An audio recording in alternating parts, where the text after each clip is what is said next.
अस्सलाम वालेकुम। मैं हूँ दुआ और आज मैं आपके लिए लाई हूँ कुलचा रेसिपी, जिसे हम तंदूर पर नहीं बनाएंगे और ना ही ओवन में, बल्कि इन कुलचों को हम तवे पर तैयार करेंगे। बहुत ही सॉफ्ट और टेस्टी कुलचे बनकर तैयार होंगे जब आप मेरे बताए हुए मेथड से कुलचे तैयार करेंगे। आपको लगेगा ही नहीं कि इन कुलचों को आपने खुद बनाया है, आपको लगेगा कि आप किसी होटल के कुलचे खा रहे हैं। तो चलें सॉफ्ट फ्लफी से कुलचे बनाना शुरू करते हैं। सबसे पहले एक बोल ले लें और उसमें आधा कप नीम गर्म पानी डाल दें। 2 टीस्पून इसमें चीनी डाल दें। चीनी डालना ज़रूरी है क्योंकि हमने इसमें यीस्ट को एक्टिवेट करना है। साथ ही इसमें 1 टीस्पून यीस्ट डाल के इसको मिक्स कर लें और 10 मिनट के लिए इसे ऐसे ही छोड़ दें। आप देखेंगे इसमें बबल्स बनने शुरू हो जाएंगे। अब एक बड़ा बोल ले लें और इसमें 2 कप मैदा डाल दें छान कर। मैदा यहाँ पर मैंने 500 ग्राम लिया है। अगर आप चाहें तो आधा मैदा और आधा गंदम का आटा भी इस्तेमाल कर सकते हैं। हाफ टी स्पून नमक का शामिल करके 1 टेबल स्पून कुकिंग ऑयल डाल दें।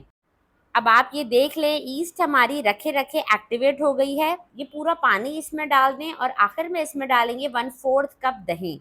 दही से जो हमारे कुलचे हैं ना वो फ्लफी बनेंगे।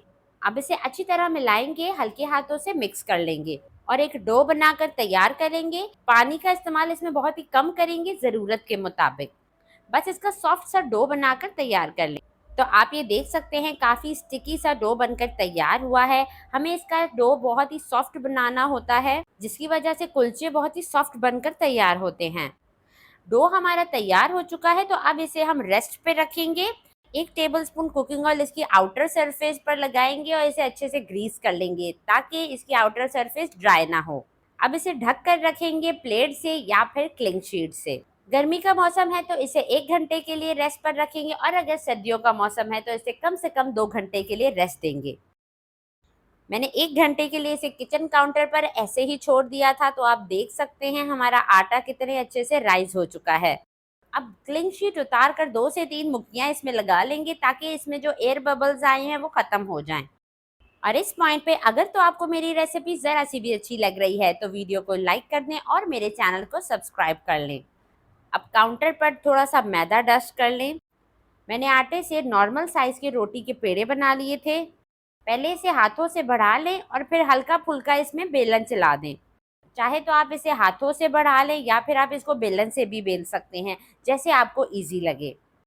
अब इसकी एक साइड पर आपने पानी लगाना है और इसके ऊपर सफ़ेद तिल स्प्रिंकल कर दें। आप इसके ऊपर काले तिल भी रख सकते हैं, कलौंजी भी रख सकते हैं, इनको एक अच्छा लुक देने के लिए।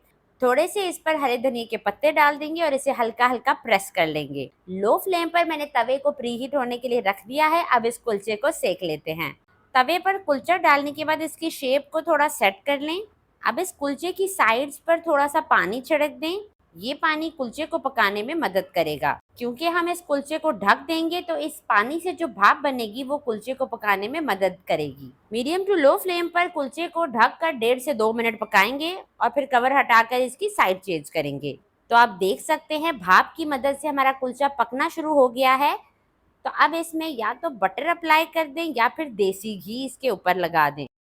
अब इसकी साइड चेंज करके दूसरी साइड पर भी बटर या देसी घी अप्लाई कर लें। यहाँ पर गैस की फ्लेम हमारी मीडियम है। अब आपने इसे दोनों साइड से अच्छे से सेकना है। दोनों साइड से इसका खूबसूरत सा कलर आ जाए तब तक आप इसे सेकें। मैंने कुलचे बनाते वक्त काले तिल और सफ़ेद तिल का इस्तेमाल किया है। आप चाहें तो दोनों को स्किप भी कर सकते हैं। तो आप देख सकते हैं हमारे कुलचे में अच्छा सा रंग आ गया है, ये अच्छे तरीके से सिक चुका है। तो अब इसे निकाल लेते हैं। देखें कितना अच्छा कुलचा हमारा तैयार हुआ है। तो देखें एकदम परफेक्ट कुलचा हमने तवे पे बनाकर रेडी किया है। अब मैं आपको इसकी सॉफ्टनेस दिखाना चाहूँगी। तो देखें कितना सॉफ्ट कुलचा हमारा बनकर तैयार हुआ है। माशाल्लाह से एकदम अच्छे से अंदर से पका हुआ है। आप इसकी अंदर से जाली भी देख सकते हैं, बहुत अच्छी बनी है।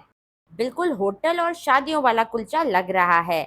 मेरे कहने पर रेसिपी को एक बार ज़रूर बनाएं। रेसिपी ट्राई करें तो अपना फीडबैक लाजमी दें। अब इजाज़त चाहती हूँ। अल्लाह हाफ़िज़।